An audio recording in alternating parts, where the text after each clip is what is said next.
Let's go ahead and get that done before our program starts, and then place them in the little baskets that are at the end of the pew.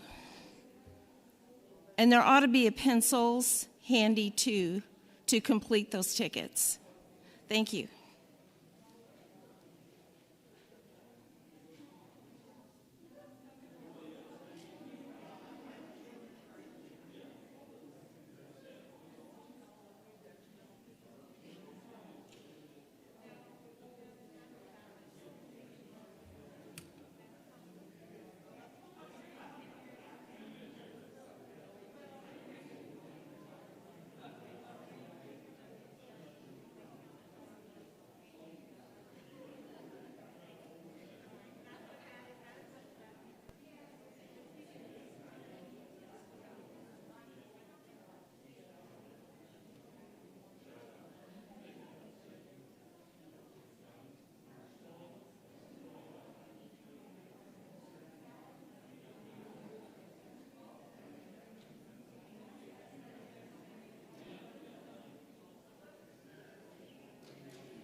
Good evening.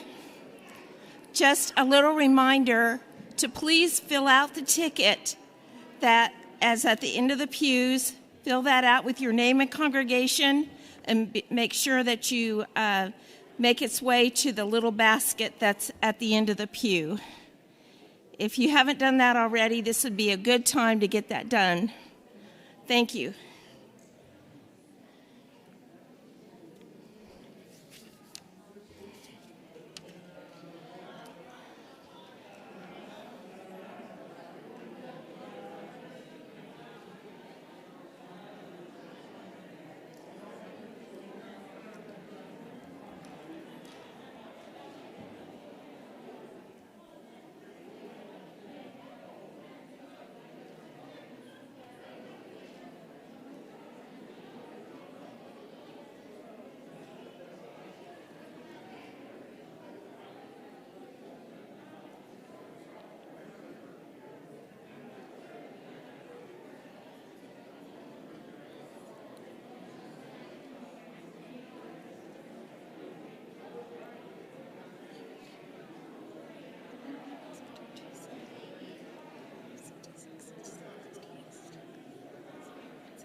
If everyone can make their way to their seats, please, we'll begin here in just a few moments.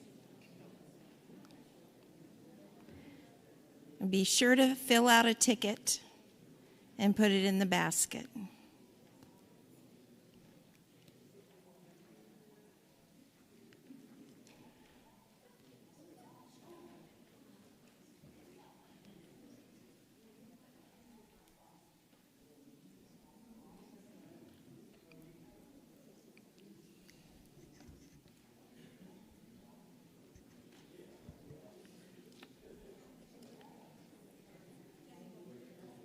Come on in and have a seat.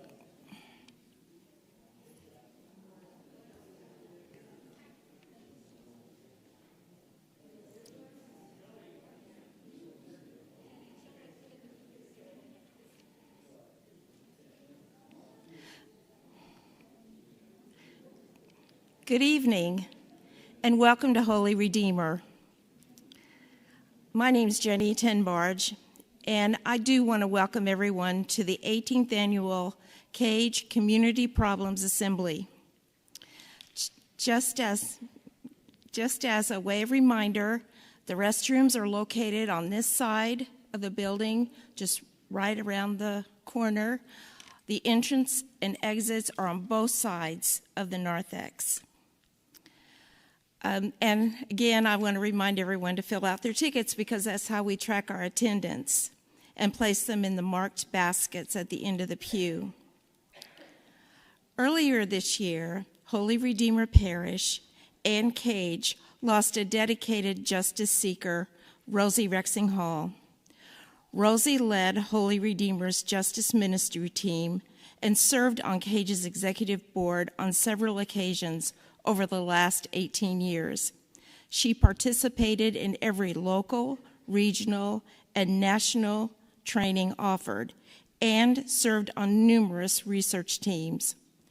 Rosie was dedicated to creating a more just and fair community and building the people power needed to achieve it. I am pleased to announce the creation of the Rosie Rexing Hall Justice Ministry Award. This award will go to the Justice Ministry team member who turns in the highest attendance at the annual Nehemiah Action, which will be held on May 10th of this next year.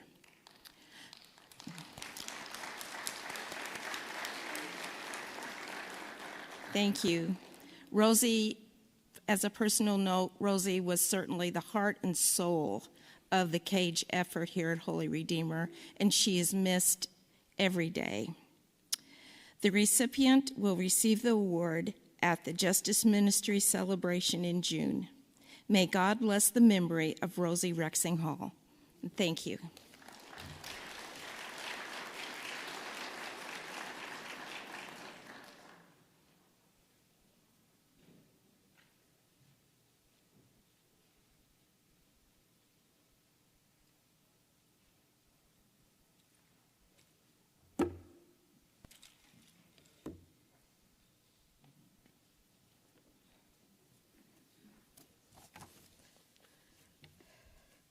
Good evening, everybody. My name is Pam Decker, and as I was writing, collecting my thoughts on the way over here, God put this on my heart, and I'm going to share it with you. And it goes like this. I need you, you need me, we're all a part of God's body. Stand with me. Agree with me, we're all a part of God's body. It is His will that every need be supplied. You are important to me. I need you to survive. You are important to me. I need you to survive. Thank you.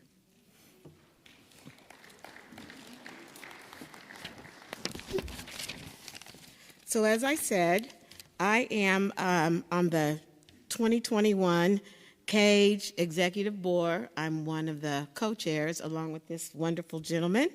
I'm a member of Nazarene Missionary Baptist Church, and I'm a member of the Safe Neighborhood Steering Committee. It's been 19 months since we've gathered in this capacity, and during that time, we continue to listen, to research, and take action. The 2021 action proved that we would not let a pandemic stop us from helping our city become a place where justice rolls down like a mighty stream. And this year, CAJE held over 40 listening sessions and engaged hundreds of people in the greater Evansville area. And despite this ongoing pandemic, we still have 315 people from those listening sessions commit to build people power through the justice ministries in our member congregations.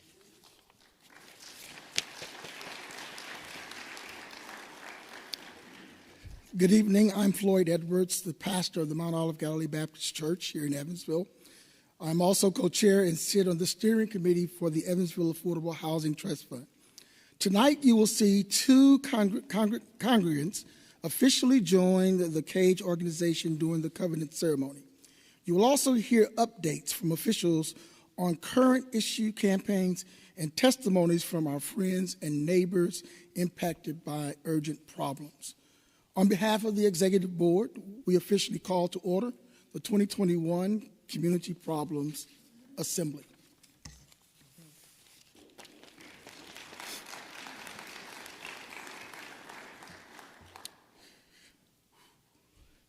Tonight, we're excited to welcome back Reverend Gerald Arnold and Independence Baptist Church, who wish to reactivate their membership. Reverend Arnold is participating via Zoom.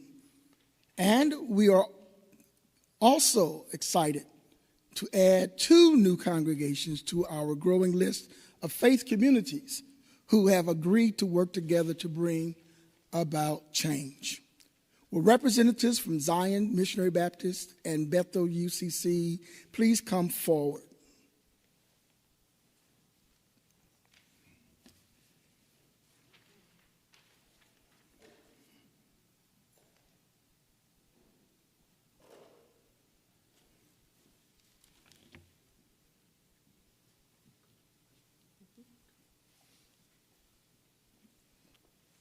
Thank you.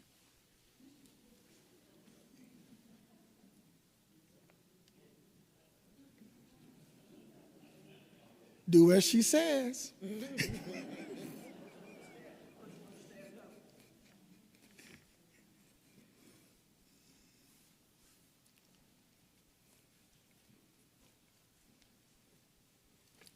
Thank you, gentlemen. Each of us is called to do the work of justice in our community, to put aside our differences and stand together to take on urgent community problems such as what we will discuss this evening. Through our membership with CAJE, we can work on these issues and powerfully create change in our community. We're all remaining members. I guess I'm ahead of myself. We're all remaining members. Am I on the wrong page? Okay, good, because it doesn't sound right. Okay. Will all remaining members of these congregations who are seated in the pews please stand, which means we're asking for Zion to stand as well as the remaining members out there from Bethel UCC.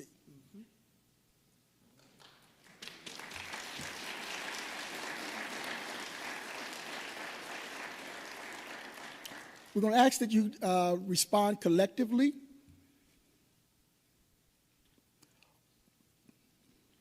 All members of Zion and Bethel, please respond to each statement by saying "we will." Will you commit to building a justice ministry network in your congregation? We will. Will you commit to building strong relationships and to address issues that affect our community? We will. Will you accept the responsibility for financial health of this organization by paying annual dues? We will. Will you support the efforts of other covenant congregations to address urgent community problems? We will. Will you select leaders from your congregation to serve on the board? We will.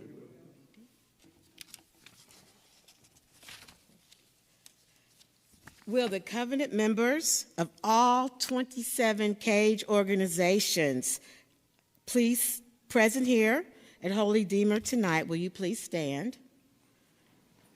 Everyone, and repeat after me as we recommit ourselves to this covenant. We, the members of CAJE, will draw upon the strength of the people of faith to address issues of justice in our community. Amen.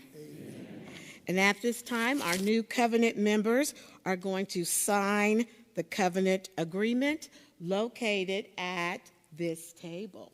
Here is a pen for each organization, each congregation.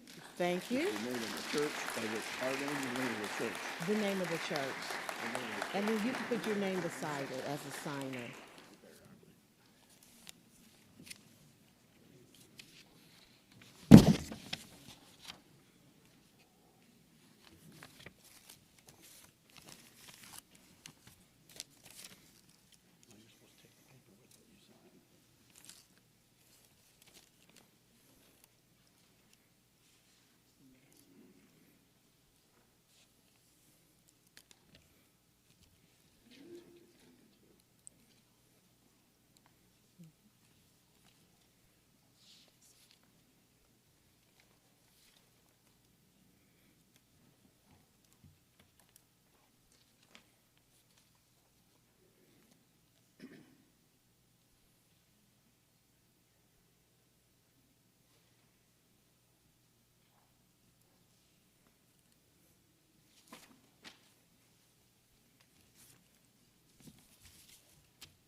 All right, that makes it official. Wonderful, thank you.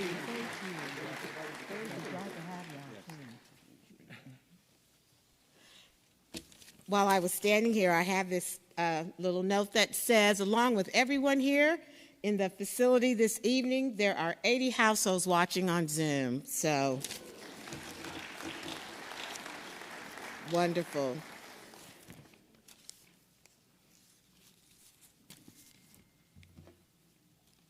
And then we have our reflection next. That would be Mr. Sam here.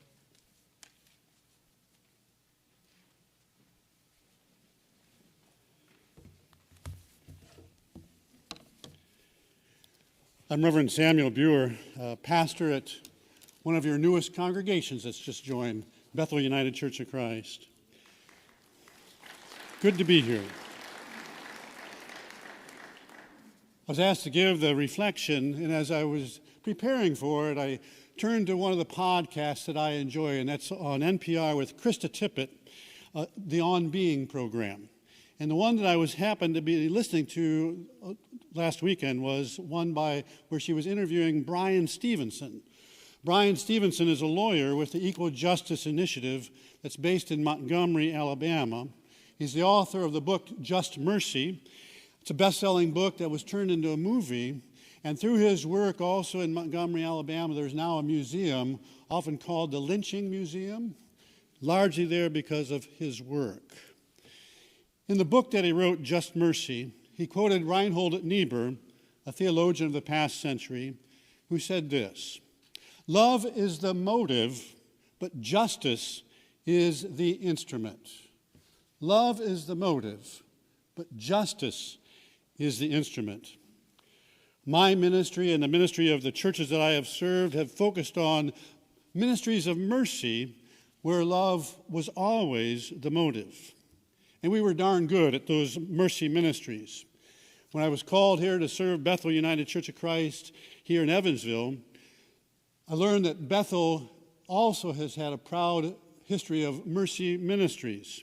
In fact, they founded 3 organizations that many of you know: Good Samaritan Home, Habitat for Humanity of Evansville, and United Caring Services. All of these ministries, at their heart, are ministries of mercy, of sharing love. One attending to the needs of the aging population. Another supplying homes to those who cannot afford homes in our current climate. Another providing for the homeless or the home insecure and the hungry. But when I read Micah 6:8, when the question is asked and answered, what does the Lord require of you but to do justice, to love kindness, and to walk humbly with our God? Well, I think as our congregation, I'm sure yours as well, we walk humbly with God when we gather for worship. And so we all achieve that answer. Right now we're gathering Thanksgiving baskets for Stockwell Elementary School families. We care for the poor, we attend to the ill, we volunteer at those institutions I just named. We're about loving kindness. But however, there's that third part of the question, to do justice. And much too often, I don't know about you, but we were sidelined, or we sidelined ourselves. And we left the justice work to the wider church, or to those who we thought had a more larger bully pulpit.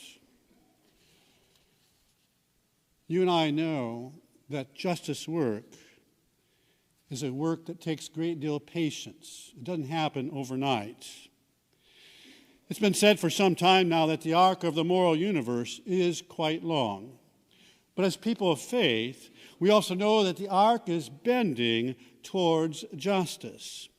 And at this point in my ministry and also in the ministry of Bethel United Church of Christ, we're joining CAJE. We've joined CAJE because we see in CAJE that CAJE is bending that arc. And we wanted to join in with that bending. We wanted to lean in to that arc along with you. Yesterday in our congregation, as I was sharing what we're doing tonight, a part of that I shared also that if it weren't for CAJE, there wouldn't be $500,000 in our city's budget for affordable housing year after year. You just now did exactly what my congregation did. They applauded. Had I told them about the county dental clinic or the bus transportation up Route 41 or their Narcan campaign, maybe they would have stood up and applauded. Great work, folks. Glad to be a part of it now, because now I can truly answer that question about doing justice. What does the Lord require of you? Now, as I come to my close, I want to share a story that I heard from that podcast. It was from Stevenson, again, a lawyer. He shared a perspective on a biblical story of the woman caught in adultery. When those who were judging her told Jesus, here's why we are here, because the law says we can stone her for what she's done. Stone her to death. The scripture says that Jesus said then, well, those who are without sin, let them cast the first stone. And they were convicted by that statement. And one by one, they dropped their stones. For none could claim to be sinless. And they walked away.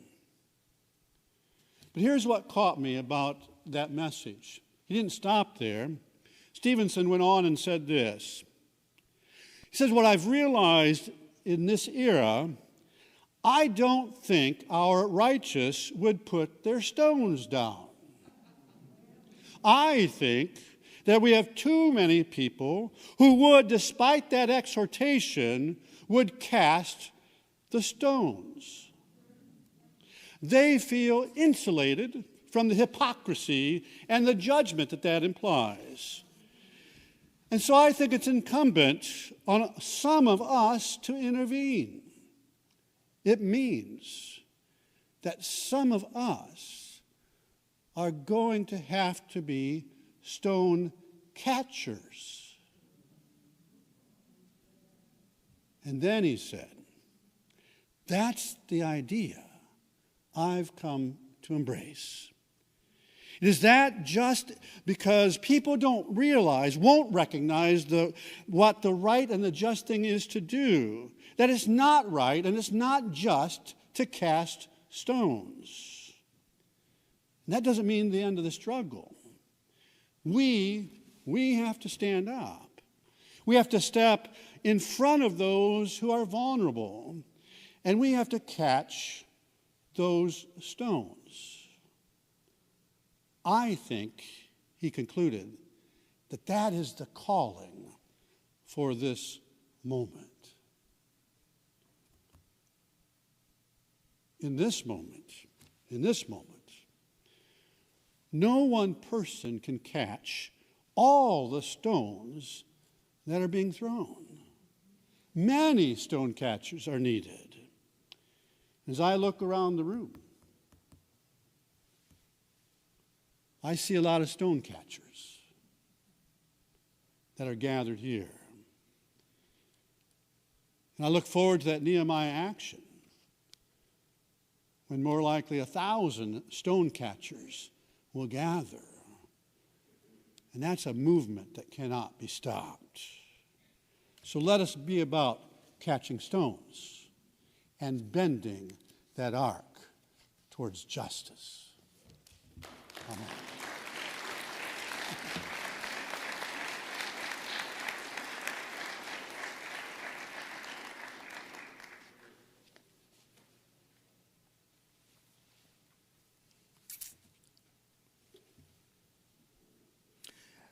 As was mentioned earlier, CAJE won some great victories for the community over the last 19 months. And we still have some great work, and we still have work to do if we're going to transform our neighborhoods, our towns and counties. We need some stone catchers. It is now time for updates on our campaigns. Did you know that Warwick County is the third richest county in Indiana? Warwick County is the third richest county in the state of Indiana. Let that sink in. And even with the wealth and development, Warwick County is not immune to the nationwide affordable housing crisis.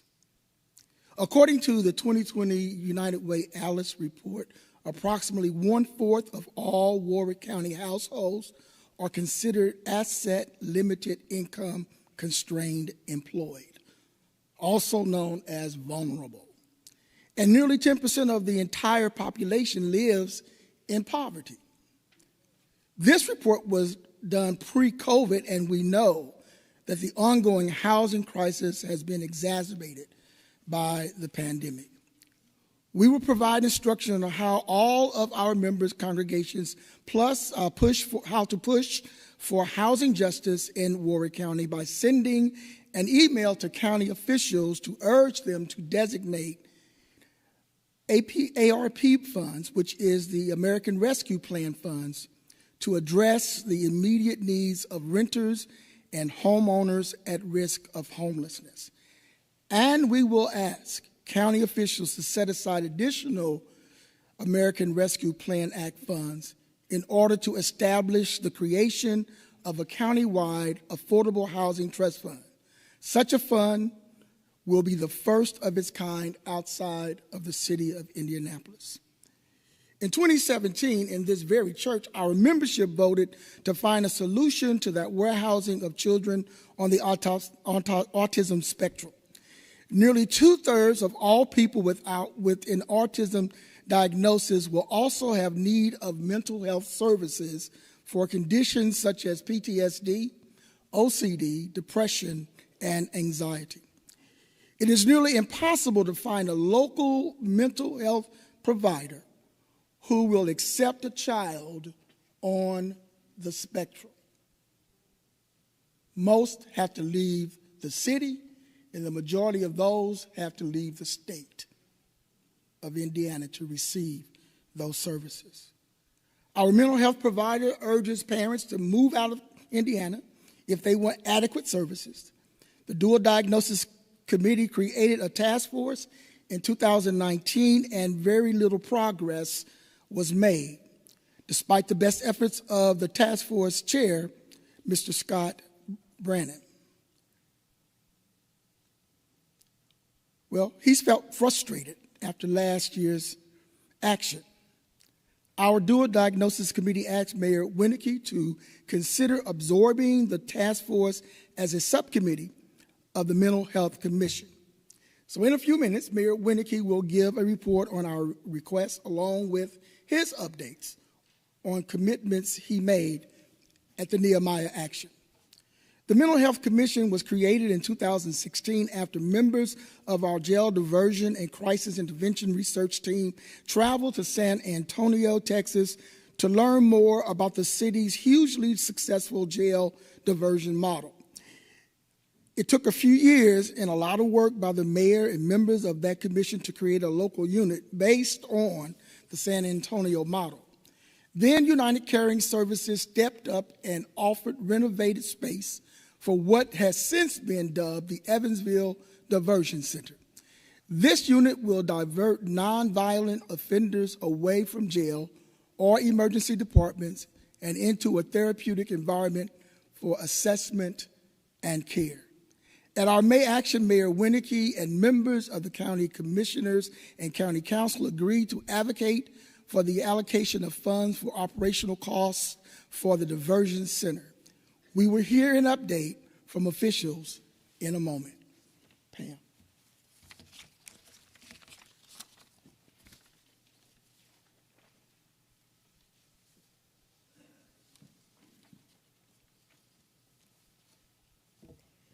In 2019, our members braved a winter storm. Do you all remember that last year? A winter storm to attend the Community Problems Assembly. Nearly 200 justice seekers voted to take on the problem of unsafe neighborhoods. Our committee formed within weeks, and we quickly got to work. When members of our research team met with Police Chief Billy Bolin, we learned that he believed gun violence was Evansville's #1 problem. By February of 2020, we found a solution: the Gun Violence Intervention Strategies of the National Network for Safe Communities. At the 2020 action, Mayor Winnecke agreed to partner with the NNSC to have a power analysis conducted. And by the spring of 2021, the mayor agreed to a 2-year, $380,000 partnership with the NNSC.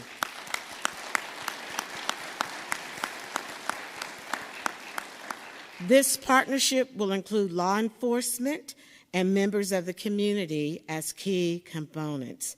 Again, the mayor will provide an update for us in a moment. And finally, as May 10th, at the Nehemiah Action, Mayor Winnecke agreed to a 7-figure allocation into the city's Affordable Housing Trust from the American Rescue Plan Act funds. An allocation of that size would have a huge positive impact on the creation of the hundreds of affordable rental units this city is in desperate need of. Will Mayor Winnecke, County Commissioner Hatfield, is he here? Will Mayor Winnecke please come forward to share with our membership any new information on these issues? Let's welcome our mayor.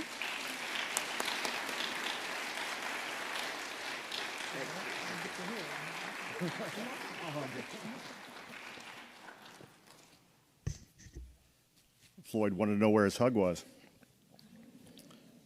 It's a pleasure to be here tonight to update the CAJE members on the multiple issues that we are addressing.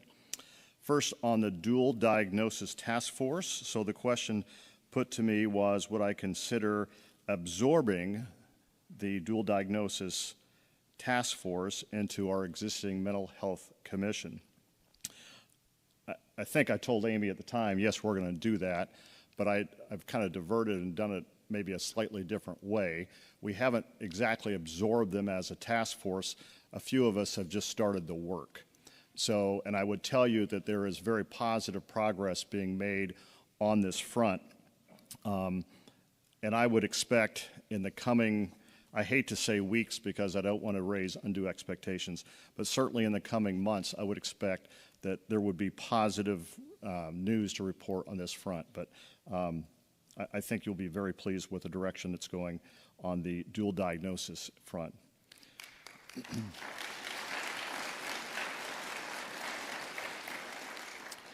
So on the jail diversion and crisis intervention, as was outlined in the setup, the city, through its Department of Metropolitan Development and some outstanding community development block grant funding that was unencumbered, we partnered with United Caring Services to retrofit a unused portion of their building in downtown Evansville to have a 6 to 8 bed facility for diversion.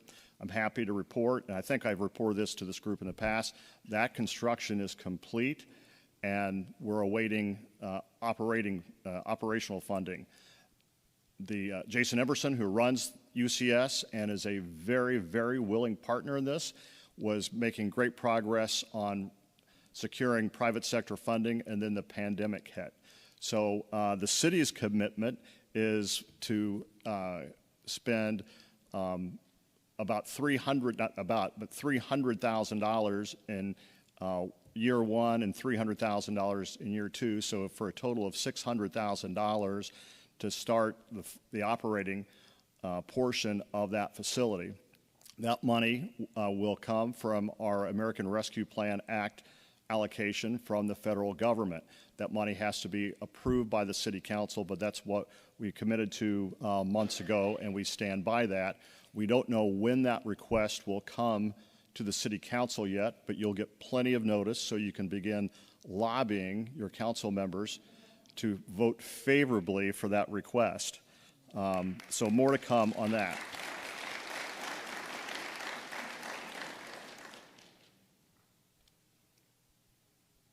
Affordable housing, this is a similar answer to the diversion.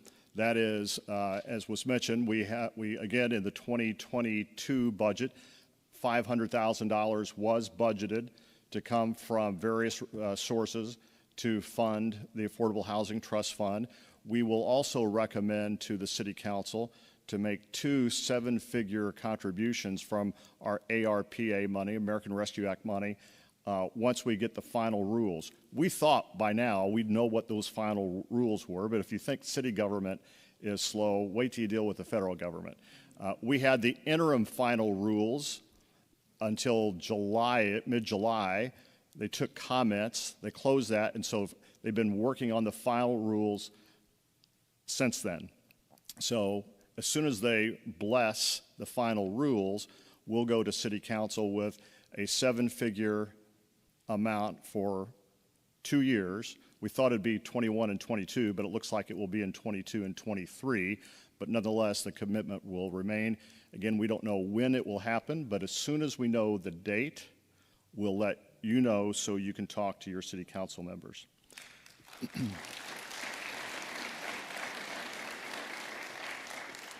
Lastly, on the safe neighborhoods, the Evansville Police Department has been working with the National Network of Safe Communities organization from the day we signed the contract between the city and that organization.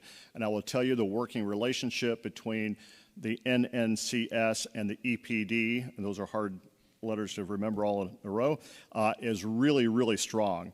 The problem analysis, which was the initial ask of this organization, revealed precisely what the National Network of Safe Communities thought it would, and that is that a very small percentage of our population is involved with a high percentage of the violent crime in our community. And we'll throw out a little statistic here to prove that. Oh, and let me just tell you this. Following the problem analysis, a violent incident review was conducted, and this is what it revealed. Police confirm that the cases reviewed over an 18 to 24-month period, 44% of homicides, and 32% of non-fatal shootings involved street group members as perpetrators, known victims, or both. If you add in other cases that the police believe that also to be true, those numbers go up to 56 and 60% accordingly. So again, a very small percentage of individuals in our city are creating a lot or a great percentage of our violent crime. So the problem analysis, as a result of the problem analysis, that organization recommended that we have regular shooting reviews.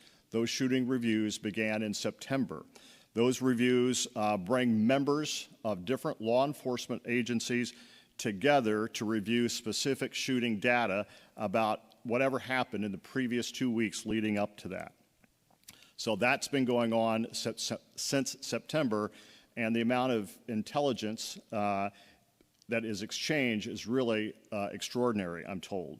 So we're now ready to start another critical phase of this entire process. And as Pam said, this is actually, it's more than a 2-year process. So we're still early in this relationship, but we're about to start the custom notifications portion of this. So this is where small teams, 3 people, someone from law enforcement, someone from the community, and someone from a social service provider will go out and meet individually with people who are known to be perpetrators of violent crime in our city. And the message to these individuals is this violence cannot continue in our city. We need you, your family needs you, to be alive and contributing to our community. There are services available and organizations available that are here to help, and we will make those connections. But those custom notifications will begin very shortly. The training for those occurs, I think, just in the first week or so of December.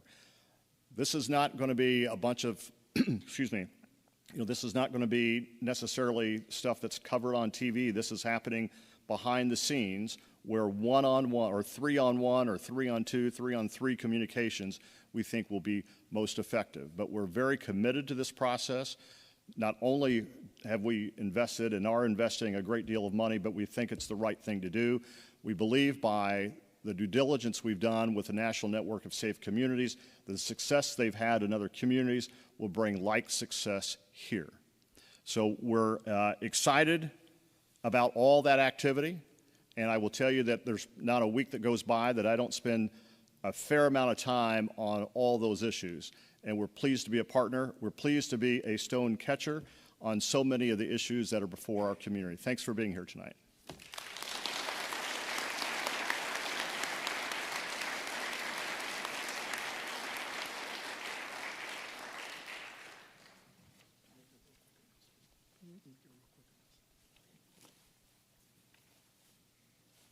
For those in attendance tonight, we want to recognize that our organization has contacted City Council, County Council, as well as County Commissioners, invited them with questions that we would have for them tonight to answer, but they did not respond. So we wanted you to be aware that our leaders need to be responsive to the people that have elected them. Thank you.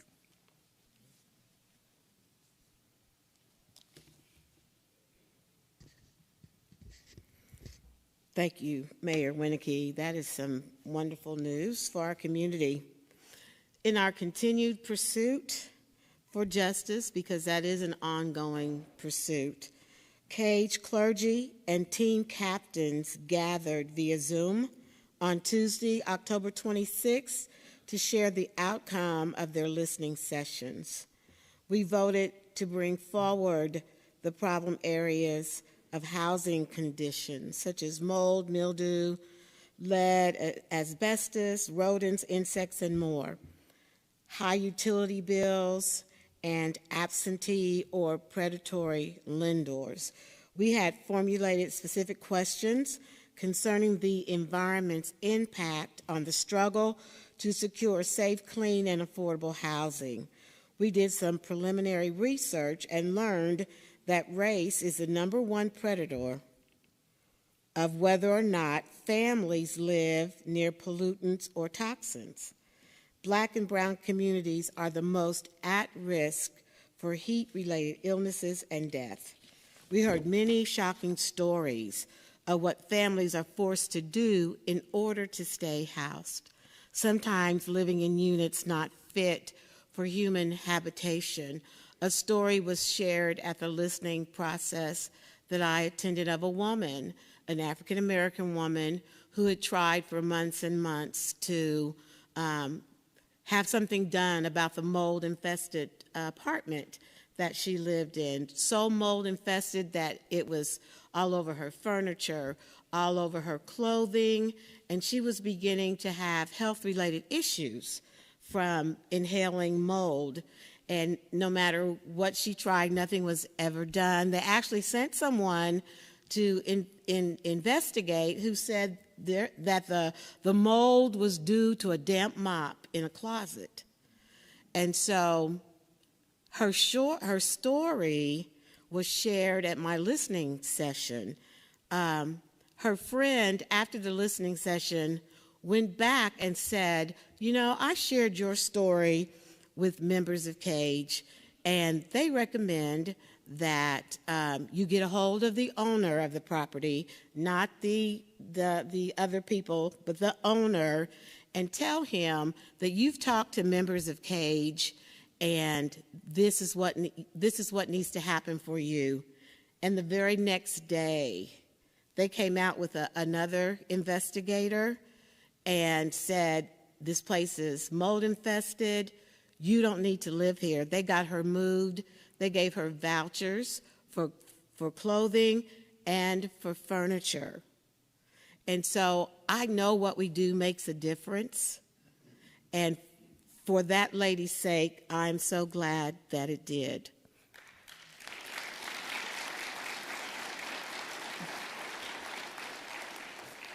In order to do our due diligence in researching these urgent problems and to expedite the voting process during this hybrid event, the Executive Board met and voted to bring forth a yes or no ballot for this evening's vote, which I think you're going to hear all about later in the instructions. So later you will see, when we caucus, you will receive caucus and voting instructions from Linda Hensman.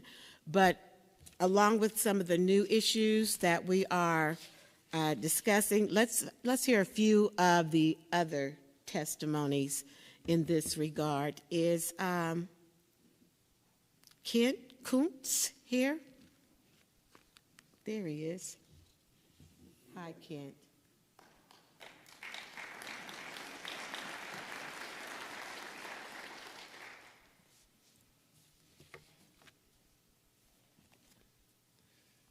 Good evening, everyone. My name is Kent Kuntz, and I am a member of the Holy Rosary Parish.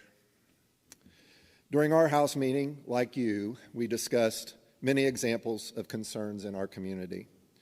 When we were discussing our personal experiences about someone who had been impacted by the lack of safe, clean, and affordable housing, I shared about a friend of mine who struggles each month to keep and maintain her home. She is a senior on a fixed income who is estranged from her husband, who rarely provides financial support. Despite her daily challenges, her desire, as you would expect, is to stay in her home. With her limited income, over the course of the years, she has had great difficulty in maintaining her home. In the interest of protecting their anonymity, my friend has several people who thankfully help her to make ends meet each and every month. Based on the significance of her need, this assistance comes in the form of short-term solutions that address the immediate need, however, fall far short of the long-term needs. Roof leaks are patched when a new roof is needed. Space heaters are provided when a furnace replacement is needed. Assistance with utility bills is provided when better insulation is needed.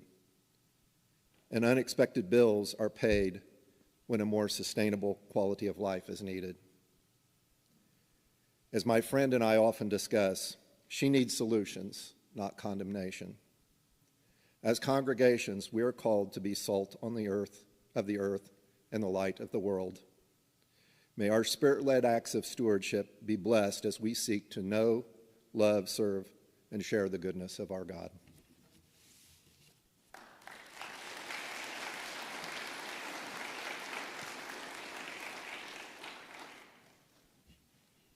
Taylor Wolf from St. Benedict.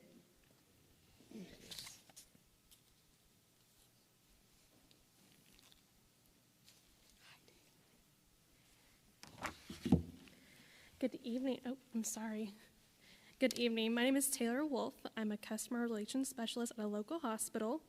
I have a 5-year-old son named Silas, hence why I was wearing my Pokemon mask tonight. You can't hear me? Can you hear me now? Sorry, I'm a little short.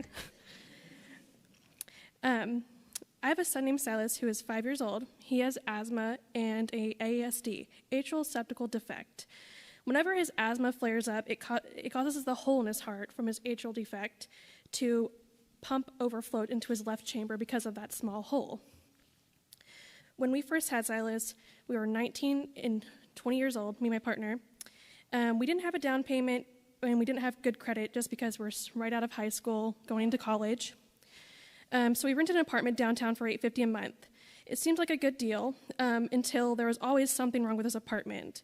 We were noticing that we're taking Silas to the doctors since he came home from the hospital every 3 to 4 weeks for an ear infection or upper respiratory infection.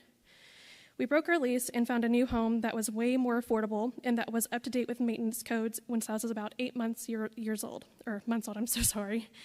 I'm not the only parent who struggles to find safe, clean, and affordable housing. I belong to a few mom groups on social media, and I hear the stories all the times of parents trying to provide roofs over their families' heads and how they pay all the necessities that they need to make their house run. I'm fortunate enough to have a partner that works full-time as well as I do. However, that's not always the case for everyone else. A friend of mine found a house to rent for her and her 4 kids. She had just had her 4th child and was desperate to find a bigger place for her kids. This summer, she received a CenterPoint bill for $800. $800. I know she isn't the only person seeing these increases in their energy bills, and I fear what our energy bills will be this winter. Gas is rising, and so the energy bills are increasing. I think of the families who have to choose whether to heat their homes or to buy groceries or pay whatever bills they need. Families all over this community are making tough choices where to live and what to give up in order to pay the bills. We were not given a choice about an increase to our CenterPoint bills, and we can't take our business elsewhere. CenterPoint is the only option, is in a utility monopoly. We need the people power of CAJE to right the wrongs that have been done. Thank you.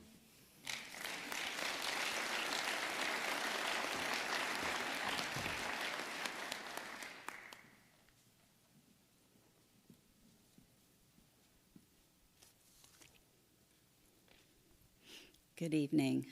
Elder Richard Gregg regrets that because of an illness, he is unable to be here tonight.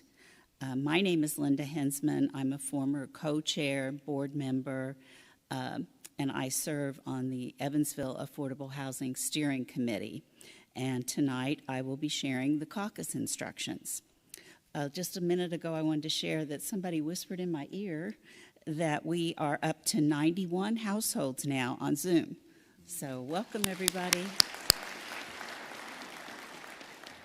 In a minute, we're going to separate into our congregation caucuses, where we will do a few important things. First, we will affirm our action goal for the year. My congregation, Central United Methodist, has a goal to turn out 15 people to the May 9th, 2022 Nehemiah Action. Second, we will remind everyone of what it means to be a member of your congregation's justice ministry. There's 4 assemblies we attend. You've got one you can check off tonight. You're here. And bringing 3+ people to the Nehemiah Action, where we will win commitments from officials to solve problems like the ones we just heard about. Third, in your caucus, each congregation will vote yes or no to the following question.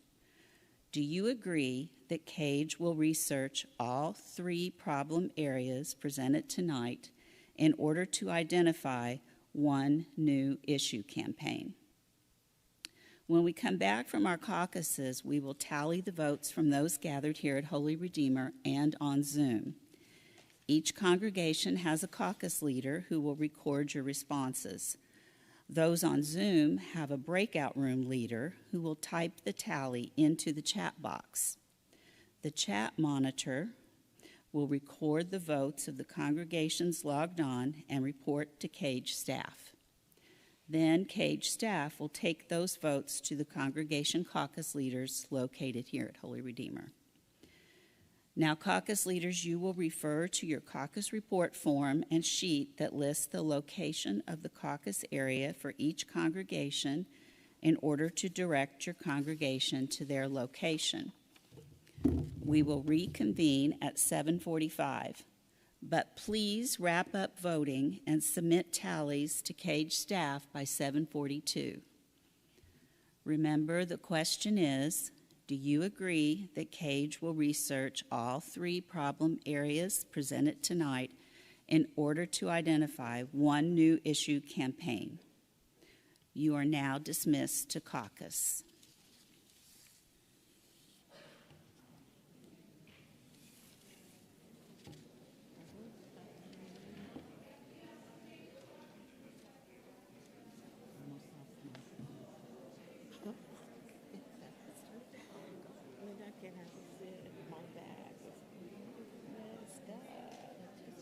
I just woke up and it's like, I'm barely sitting. I am. I'm glad to have this break. Oh, gosh.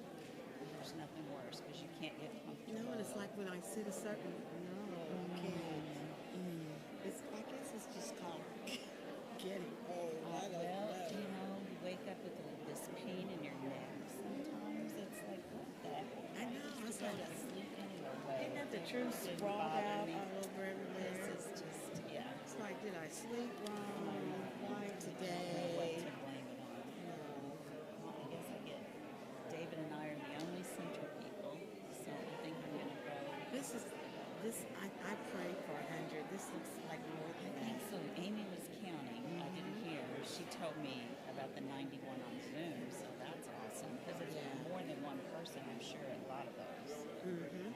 So So we'll take it right. yeah. Okay, I'm gonna Thank get our you. vote. Yeah, it's better.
We have about 7 more minutes to caucus. We have about 7 more minutes that we'll be caucusing. Yvonne and Amy, our CAJE staff, are collecting your votes. They will be coming around to collect your votes. If you're in communication with anyone on Zoom and they're having trouble voting, text them and they can text their vote to you. Nobody hears?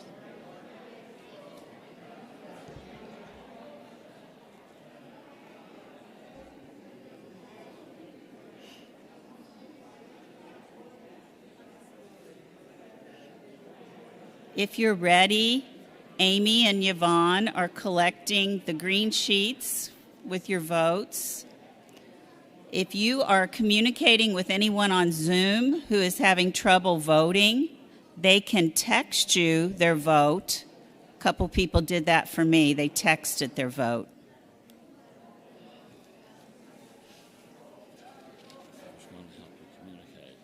That's fine. Yeah.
Hello? Hello? Okay. He has a stronger voice than me.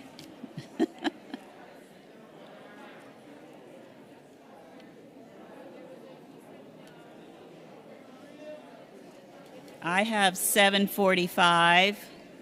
I'm not sure if they're still tallying votes or not, so they're still. Oh, okay. They want a song. Well, Pam did pretty good with the song. They're still tallying votes. We need some entertainment. I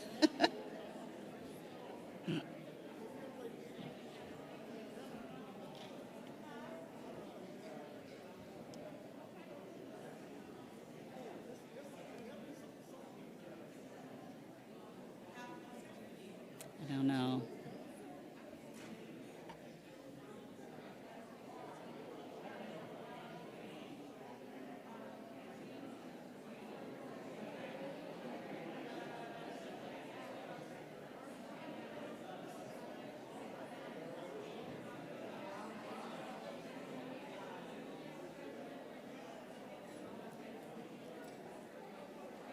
We should be wrapping up and having the vote in just 2 minutes, I hope. They're working on them.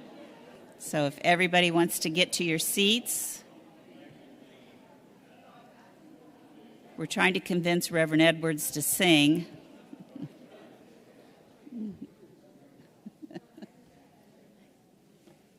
You don't want me to sing.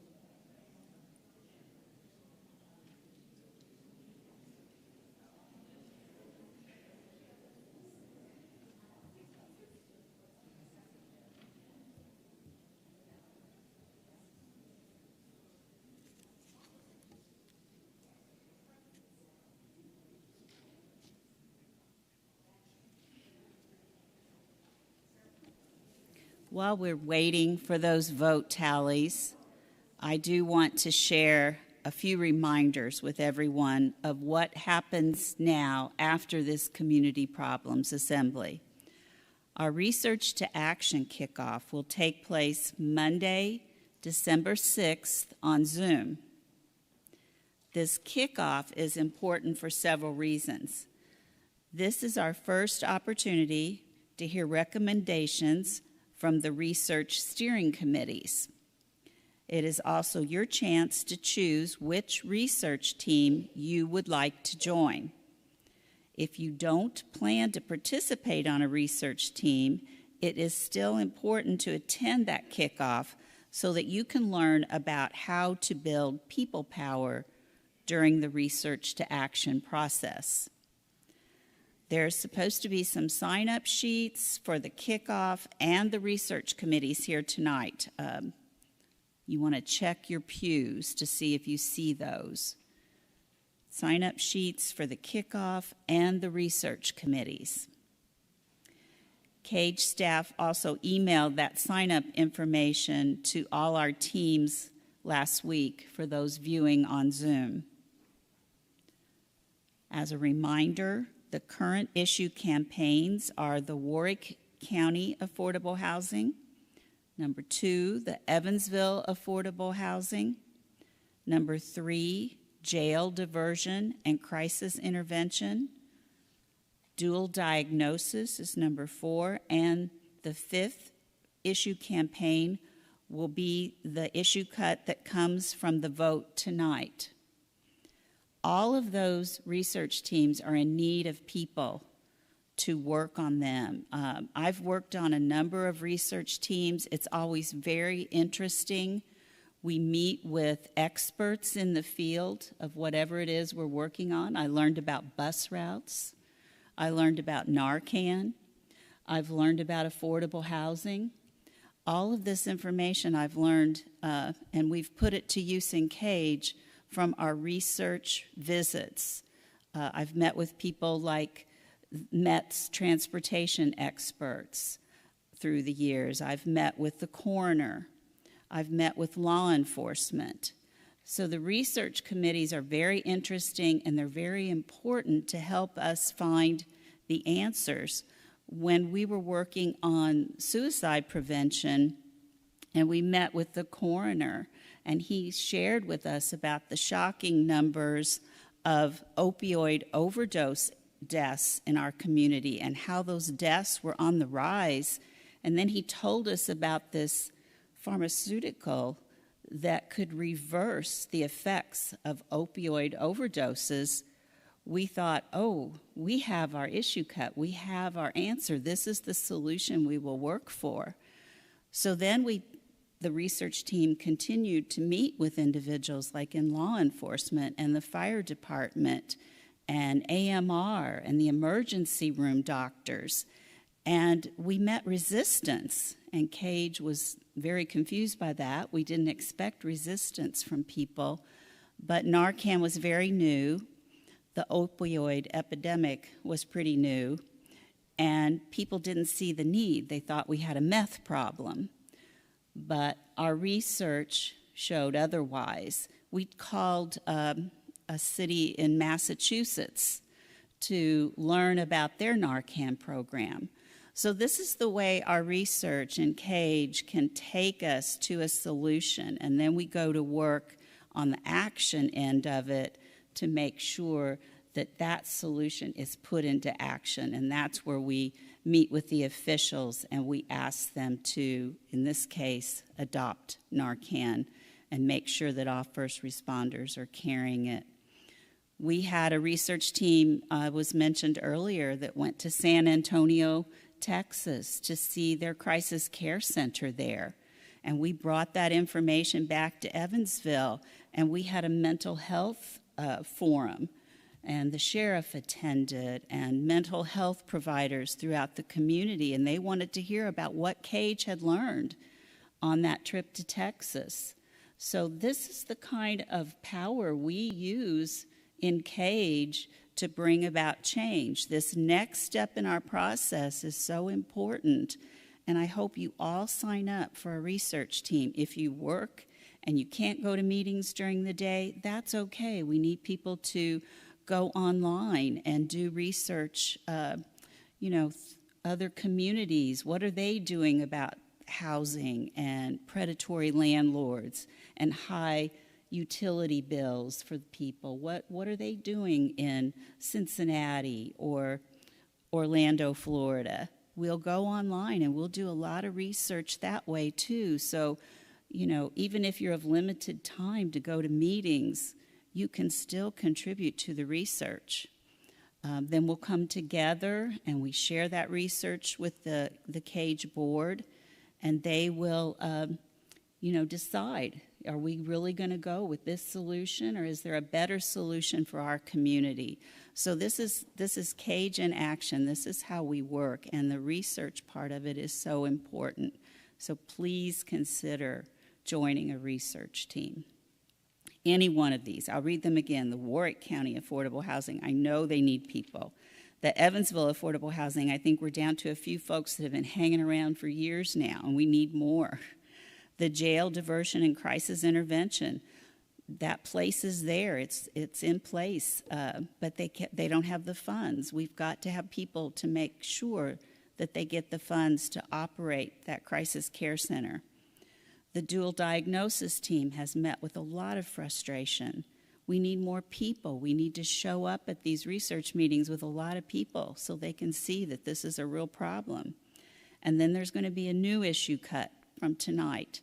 So we need a lot of folks to work on research. And when I started working on research teams, that's when I really felt like I was part of CAJE. I wasn't just showing up at the meetings. That's important. But if you want to get into the justice work, I'm making a pitch tonight for the research teams. So I hope you'll consider that. Okay, I'm still waiting for the vote count. Let's see, what else can I talk about? You're going to be hearing about bringing people to the action. And there was an action that I remember where the county council had received the questions that we were going to ask them about a bus route, and we listened to the recording of that county council vote, and they laughed. They laughed at our questions. They made jokes about who was going to go to the action. None of them wanted to go. So when we heard that, we started making some phone calls, calling some of their constituents, and we got a lot of people to show up. And, you know, every one of those county council members voted yes to fund the bus route. So that's an example of our action power. Do we have a vote? Okay. We're going to skip ahead in our agenda and handle some business. The presentation of our 2022 Executive Board. The 2021 Nominations Committee, along with CAJE's lead organizer, worked to prepare tonight's slate of nominees for the 2022 CAJE Executive Board. On November 11th, CAJE's full board met and approved the slate. Full bios of the nominees can be obtained by contacting CAJE staff. The nominees are Co-Chair Reverend Floyd Edwards, Mount Olive Galilee Baptist, Co-Chair Pam Decker, Nazarene Baptist, Treasurer Donna Herm, St. John the Baptist Catholic, Recording Secretary Priscilla Wolf, St. Benedict's Cathedral, At-Large Reverend Brian Bushkill, St. Peter's Highland UCC, Alamissy Griffin, Nazarene Baptist, Brenda Meyer, All Saints. At this time, the nomination committee is bringing as a motion this slate of candidates before the CAJE membership for a vote. Is there a second?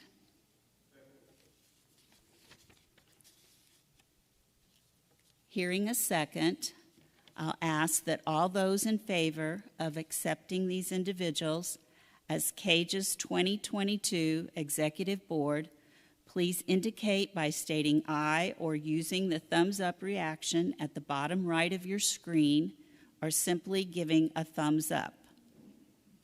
Aye.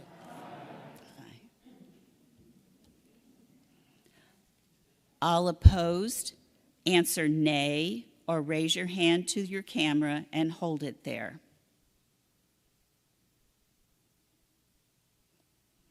Having a majority of ayes and affirmative signs, the motion passes. The Executive Board is as indicated on your agendas.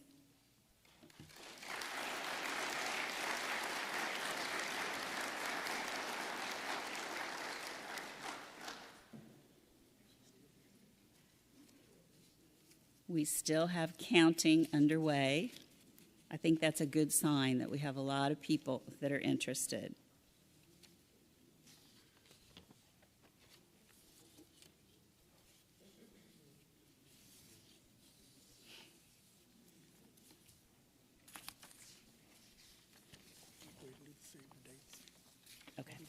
Okay. This is called filler. I promise not to preach, and I will not sing.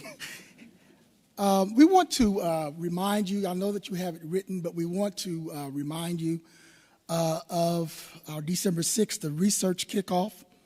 That will be at 6:30 on Zoom. We will get more information out to you. The rally is returning to a great place on April the 11th. The rally will be held with the Nazarene Baptist Church. Yes. And that will be at 6:30 in the evening. Daylight will be upon us. On May the 9th is our action. We're encouraging everyone present tonight, if you will bring with you 3 people to the action. We're striving to get more than 1,000 people at the action in May. On May the 9th, it will be at the Old National Events Plaza. That will start at 6:30. Then on June the 13th, we will have our celebration, and usually that includes a meal of some kind, and that location will be determined later. But we want to encourage you to come that evening and share a meal with us and hear the reports and possibly make a pledge to the organization so that we might continue the work that we are doing. The Pastors Conference is coming up in February. I believe we're leaving on the 2nd of February. It is a 3-day event. Those pastors, leaders in the congregations, we're asking you if you are interested in going. Please get in contact with staff. They will get the particulars to you. CAJE will be picking up the cost of the conference as well as hotel and transportation to Orlando, Florida. It's interesting down in Orlando, Florida. A lot of work. It's not play. We really don't play. It really is an exciting time to watch the pastors come in and the guests. Last year we didn't have the live piece, but we had someone from the Vatican to speak to us, and that was quite exciting to hear from the Vatican in regards to what we should be doing to do justice work.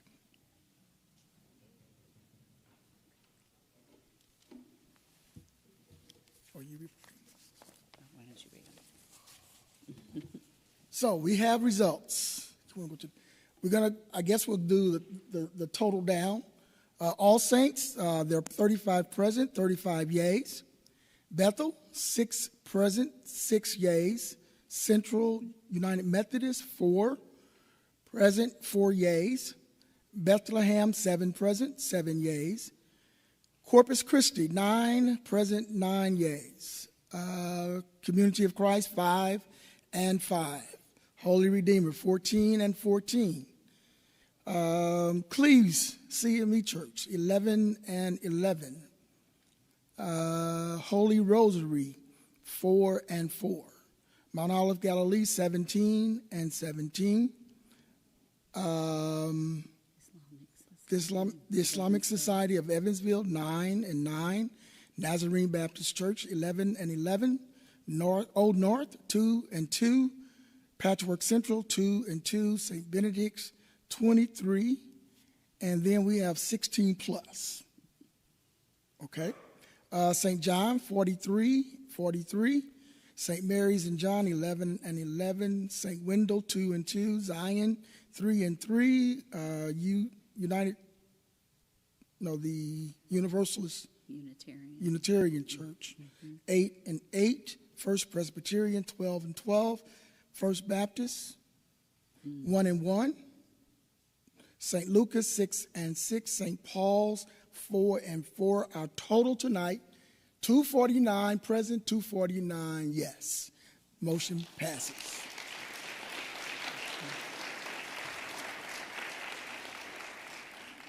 Therefore, it has been decided that CAJE will research the 3 problem areas presented tonight to determine one new issue campaign.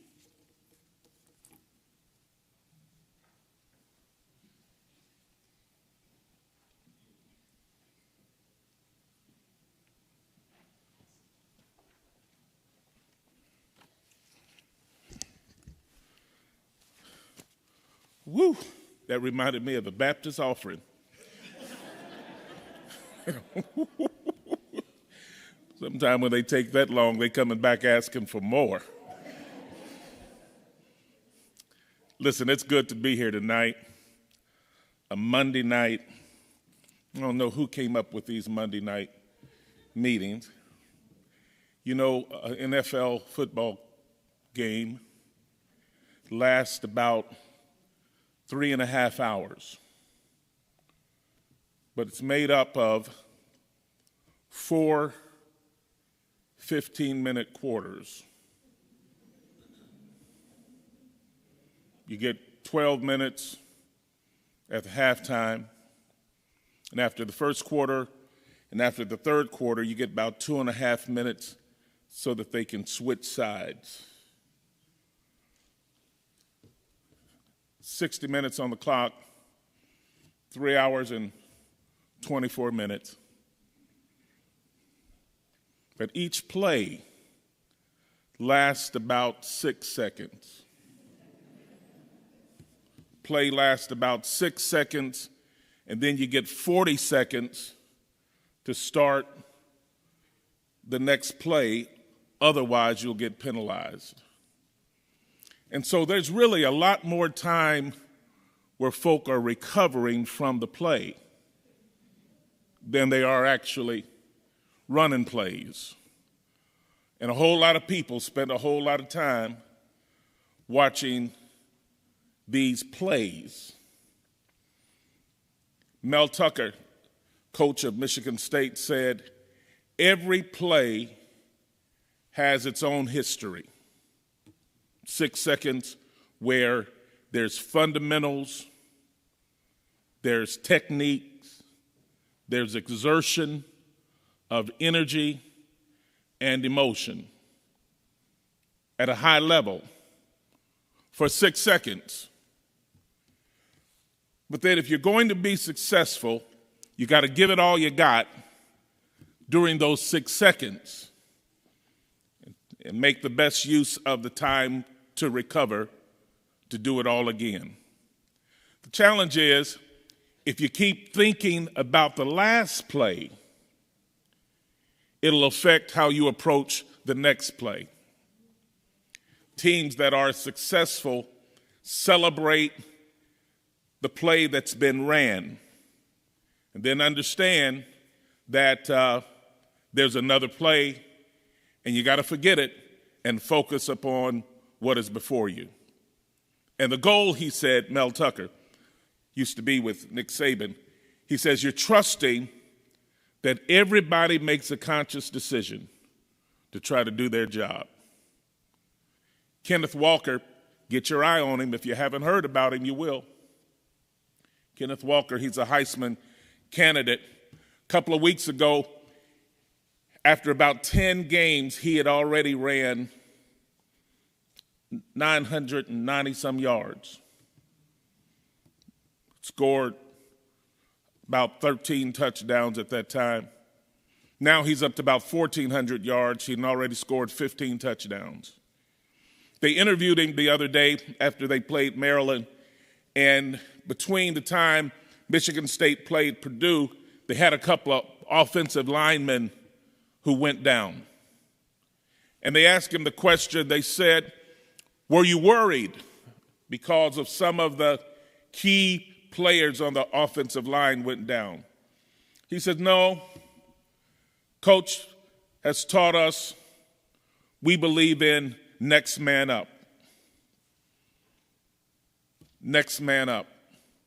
You wouldn't be on the team if we didn't think you were important enough to step up. And so for I don't know how many years, but that's what we've been doing with CAJE year after year after year. People come forward, people serve, people go away, but then it's always next man up. And Kenneth Walker said something that every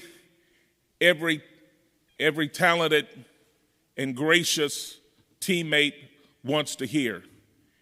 He says, I'm not worried about it, don't care who it is, because I'm trusting my teammates to do their job, and they're trusting me to do mine. Isn't that something? You know what I love about CAJE? What I love about CAJE is that year after year after year, God has always had somebody that would step up. Sometimes I got to remind people, quit worrying about who's not here and thank God for those who are here, because he can use who's here to do what he wants, when he wants, how he wants it done. And so I celebrate you. I celebrate the new congregations. I celebrate your faithfulness. I celebrate your leadership. I celebrate that you are vessels in the hand of a mighty God, catching some rocks so that you can make a difference in the lives of others. Would you allow me to pray for you? And so may the Lord bless you. May the Lord keep you as we approach issue after issue. May he give us the energy, the stamina, the technique, the fundamentals to do justice in a way that would honor and please him. May we do all we can do, and may we trust God to do what we can't do, because that's how we're here today, because God has used willing vessels to do mighty things, and for that we are grateful. May his favor be upon you. May his favor be upon your family. May the Lord bless your children and your children's children. And may God make us vessels to make a difference in this community, in this state, in this country, and even in this world. And we give him glory and honor for these things. And we ask you to join us in saying amen. Amen.